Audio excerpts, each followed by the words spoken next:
Hello everyone, कैसे हो सभी? आई होप सभी मजे में होंगे और बहुत बढ़िया तरीके से पढ़ाई कर रहे होंगे। सो लास्ट का कुछ समय आपके पास रह गया है, बस आज की रात रह गई है आपके पास पार्टी करने के लिए। नहीं, आज की रात हमें करनी है पूरी पढ़ाई, क्योंकि कल जाना है, सुबह सुबह पेपर लिखना है। So this is Priya Mishra and welcome to JR tutorial. So guys, आज के लेक्चर में हम देखने वाले हैं कि अब तक हमने जितनी सारी चीजें पढ़ी हुई है उन सारी चीजों को टाइम के साथ मैनेज करते हुए हम किस तरह से पेपर पर लिखेंगे। ठीक है, क्योंकि बहुत सारे बच्चों का ये क्वेश्चन आ रहा था, बहुत सारे बच्चों ने मुझे इंस्टा पर मैसेज किया कि मैम हमें टाइम मैनेजमेंट नहीं समझ आ रहा है, हमने सब कुछ पढ़ लिया, राइटिंग स्किल पढ़ लिया, हमने कंप्लीट ग्रामर भी देख लिया, हमने सब कुछ देख लिया है, पैसेज भी, पोयम भी, सब कुछ देख लिया, पर मैम हमें डाउट आ रहा है कि हम पूरा पेपर कंप्लीट कैसे करेंगे।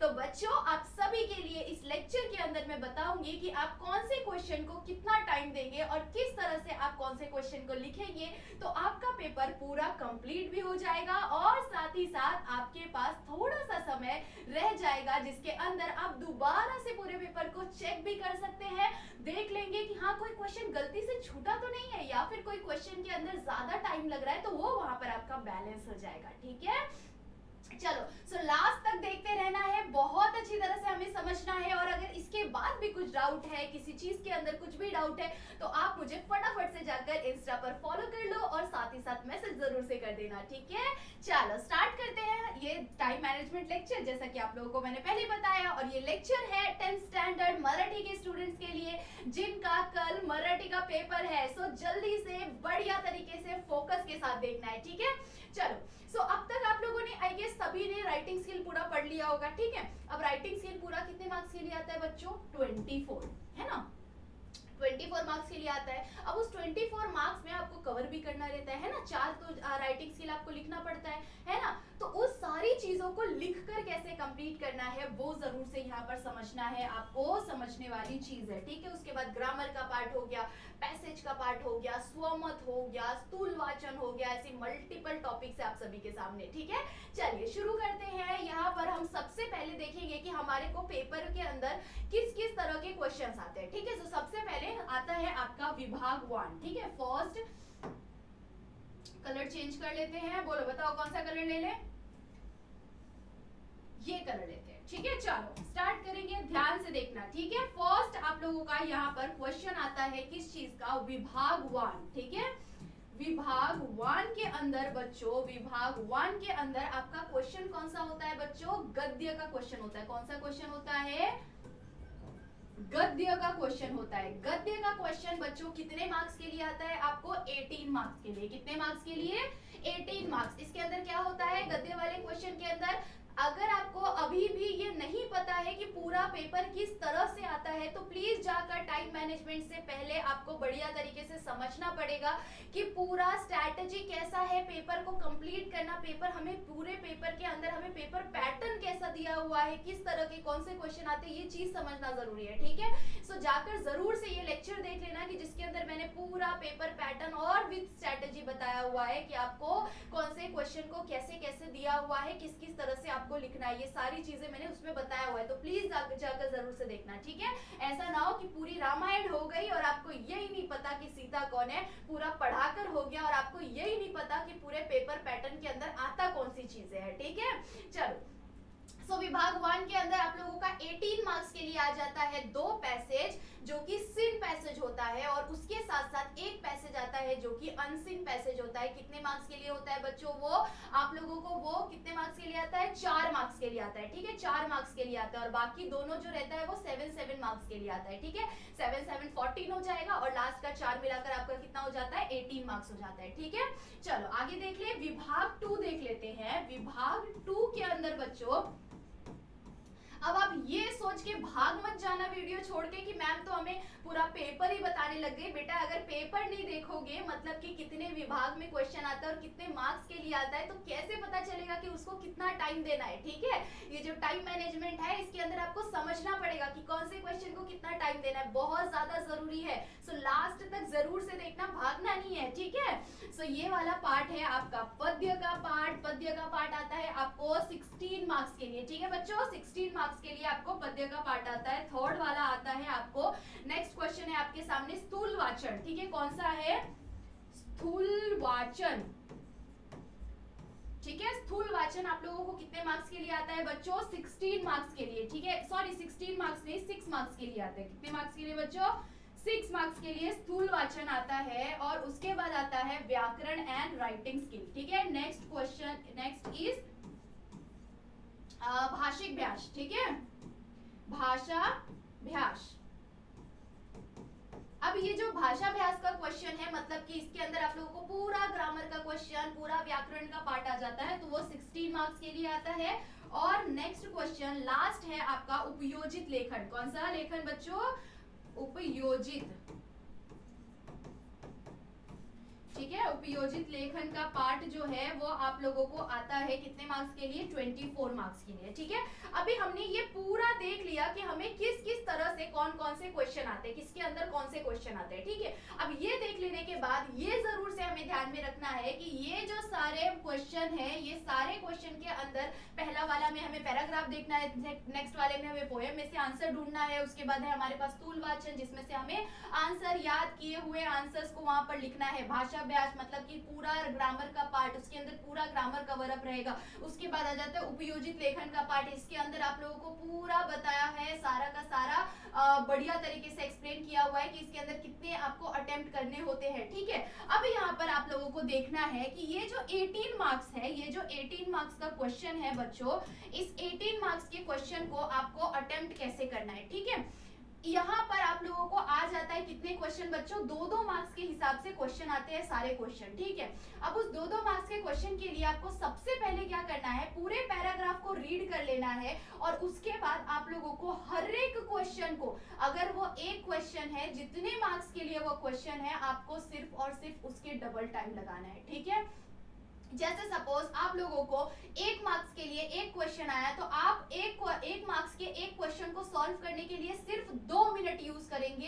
एक क्वेश्चन के लिए 2 मिनट से ज्यादा इस्तेमाल नहीं करना है। अगर आपने एक क्वेश्चन के लिए 2 मिनट से ज्यादा टाइम इस्तेमाल किया तो वो जाके आपको बाद में बहुत ज्यादा प्रॉब्लम फेस करना पड़ेगा, क्योंकि आप राइटिंग स्किल तक पहुंच नहीं पाएंगे, ठीक है। सो इसीलिए आपको ट्राई करना है कि मैं जो बता रही हूँ, जिस क्वेश्चन को जितना टाइम बोल रही हूँ उतना ही टाइम दो, और लास्ट में आपके पास जो थोड़ा सा टाइम रिमेनिंग रह जाएगा, उस टाइम के अंदर आप क्या करेंगे, जितने बचे हुए क्वेश्चन है उन सारे बचे हुए क्वेश्चन को अटेम्प्ट करने का ट्राई करेंगे। पर आपको पूरा पेपर कंप्लीट करना है, ठीक है। टाइम मैनेजमेंट फॉलो करना है। सबसे पहले 18 मार्क्स के क्वेश्चन के लिए आपको ध्यान देना है कि आपको इस पर टाइम डालना है कितना, 18 का डबल कितना होता है बच्चों, 36, कितना 36, ठीक है। 36 मिनट आपको यहाँ पर डालना है, 36 मिनट। और आपके पास होते कितने मिनट है बच्चों, 3 आवर्स का टाइम होता है, 3 घंटे का टाइम होता है आपके पास। 3 घंटे में आप लोगों को अटेम्प्ट करना रहता है। 3 घंटा का मतलब कितना होता है, 180 मिनट्स, 180 मिनट्स। अब इस 180 मिनट को हम देखेंगे कि हम किस तरह से 180 मिनट को कवर करेंगे और साथ ही साथ थोड़ा सा टाइम बचा लेंगे, ठीक है।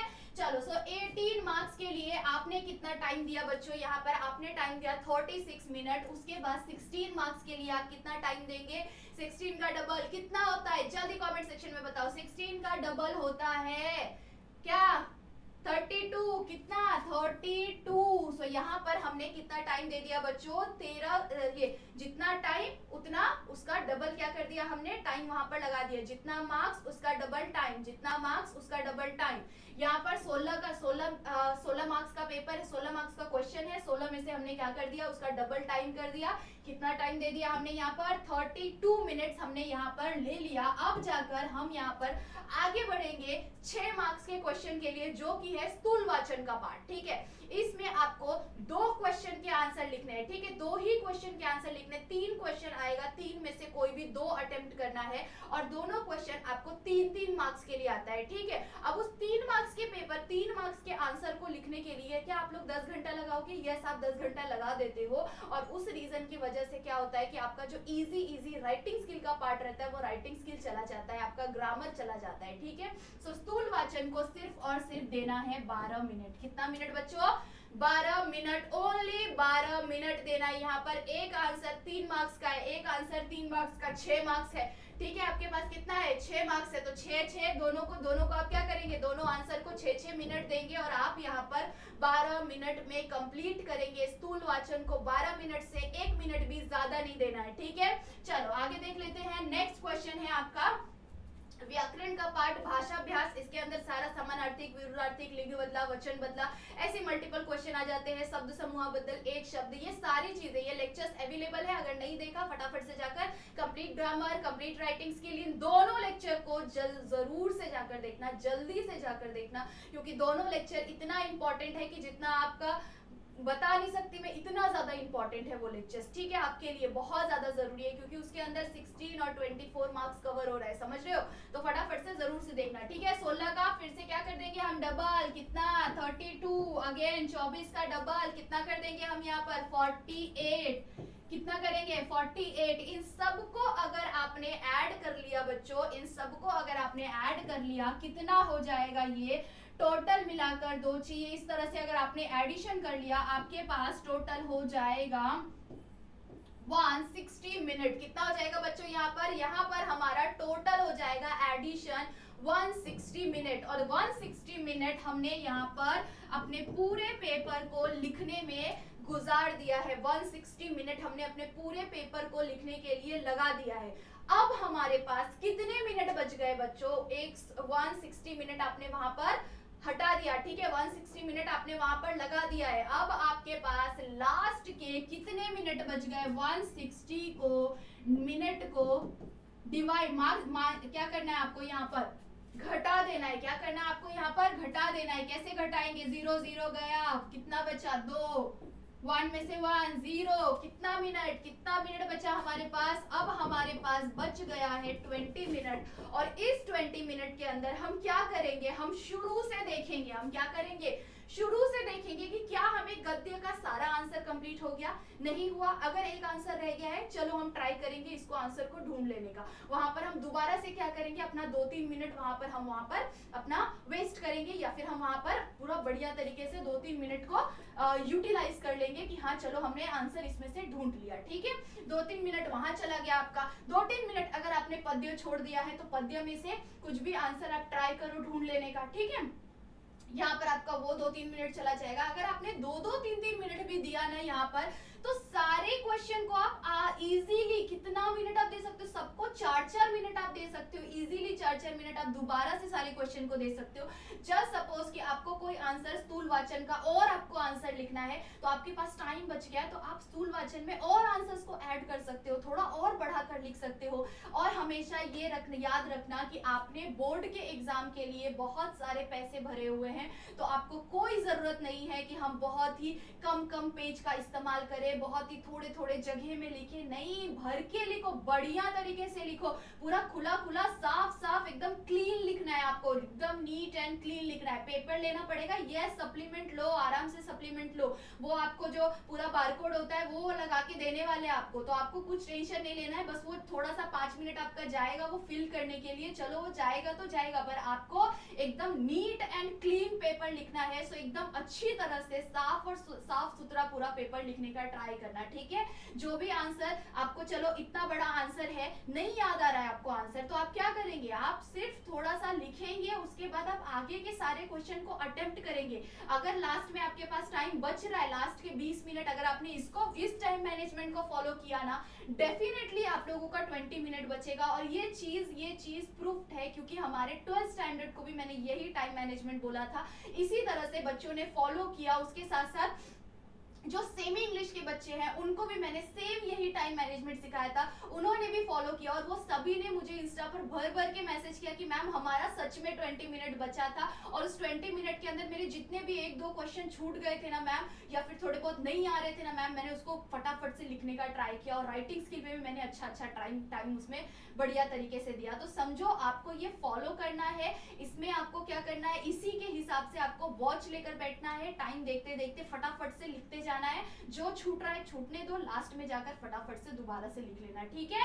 चलो, सो आई होप सो आप सभी को ये समझ में आया होगा कि हम टाइम को कैसे मैनेज करेंगे, हमारे 3 आवर्स को हम किस तरह से यूटिलाइज करेंगे विदाउट एक भी आंसर को छोड़े, ठीक है। एक भी आंसर छोड़ना नहीं है। लास्ट में अगर कोई अच्छा टीचर है, 2-3 मिनट दे दिया आपको, 5 मिनट दे दिया कि हाँ चलो आगे पीछे थोड़ा देख लो, तो देखना अगर टाइम बच गया है तो थोड़ा आगे पीछे अगर कोई गलत बता रहा है तो कोई ऐसा नहीं कि आप खुद पे ना भरोसा करके दूसरे किसी और पे भरोसा करके गलत आंसर को, अपने सही आंसर को कट करके दूसरे का गलत आंसर लिख के बिल्कुल मत आना, ठीक है। अपने आप में कॉन्फिडेंस रखना, अपने आप में जो कॉन्फिडेंस रखता है ना वही हमेशा आगे जाता है, ठीक है। दूसरों पर डिपेंडेंट नहीं रहना कि हाँ चलो अरे यार उसने वो लिखा हुआ है, छोड़ मैं अपना काट देता हूँ, उसका पक्का सही होगा, क्या पता वो आपसे बड़ा गधा हो, है ना। आप तो स्मार्ट हो, आपने तो पढ़ा लिखा हो, थोड़ा सा आपने पढ़ाई किया हुआ है ग्रामर के बारे में, उसने कुछ नहीं, उसने ऐसे ठोक के कुछ भी लिख दिया है उसमें, तो ऐसा नहीं ना, किसी ने तुक्का भी मारा होता है, तो वो इसलिए दूसरों का बिल्कुल भी मत करना कि ऐसा कि चलो अपने ऊपर कॉन्फिडेंस नहीं है, दूसरे का कुछ भी लेके सीधा मतलब आलतू फालतू आंसर कुछ भी बचा हुआ है तो वो उसका देख देख के, किसी का भी देख देख के कुछ भी लिख के मत आ जाना, ठीक है। एकदम एक्यूरेट सही तरीके से अपने ऊपर भरोसा करके अपने आंसर्स लिखना, ठीक है। अगर कोई स्मार्ट फ्रेंड है तो चलो उससे एक दो आंसर बाई चांस अगर टाइम मिला तो जाकर देखना, नहीं तो बिल्कुल टाइम वेस्ट मत करना, इन चीजों में टाइम वेस्ट करोगे तो आपका पूरा टाइम ऐसे ही चला जाएगा, ठीक है। सो सिर्फ फोकस करना है अपने पेपर के अंदर, ना किसी को बताने में, ना किसी को पूछने में, ठीक है। बोर्ड का पेपर है तो एकदम सीरियसली आपको एटलीस्ट जितना हो सके उतना पढ़ाई करना है, सीरियसली। आज की रात बची हुई है, जितना भी बच गया आपका स्थूल वाचन का पार्ट है, स्थूल वाचन लर्न करो, जितना हो सके उतना लर्न करने का ट्राई करो, क्योंकि स्थूल वाचन आपको लर्न करना पड़ेगा। स्वमत के लिए आपको चैप्टर्स को रीड करना पड़ेगा, चैप्टर्स रीड करोगे तो स्वमत आप इजीली लिख सकते हो, इतना इजीली लिख सकते हो आप, समझो। और स्थूल वाचन के लिए तो डेफिनेटली आपको स्थूल वाचन के 4 जो चैप्टर्स मैंने बताए हैं वो चारों चैप्टर्स को आपको पढ़ना पड़ेगा, ठीक है। चलो, सो आई होप सो आपको टाइम मैनेजमेंट समझ में आ गया होगा। आई होप सो कि आपने सब कुछ पढ़ लिया होगा। हम बहुत ज्यादा स्ट्रेस में है क्योंकि आपका एग्जाम आ रहा है, तो आपके एग्जाम के लिए हम सारे टीचर्स को बहुत ज्यादा स्ट्रेस होता है, तो इस स्ट्रेस को कल जाके आप हल्का करो। मुझे इंस्टा पर जरूर से जाकर फटाफट से बताओ कि मैम हमारा पेपर बहुत अच्छा गया है, बस यही सुनने का मैं वेट कर रही हूँ। So all the best guys, सब कुछ आपके साथ बहुत अच्छा हो, कल आप बहुत अच्छा पेपर लिखो, बस यही प्रे है, ठीक है। चलो, सो तब तक के लिए बाय बाय, मिलते हैं कभी और किसी और लेक्चर में।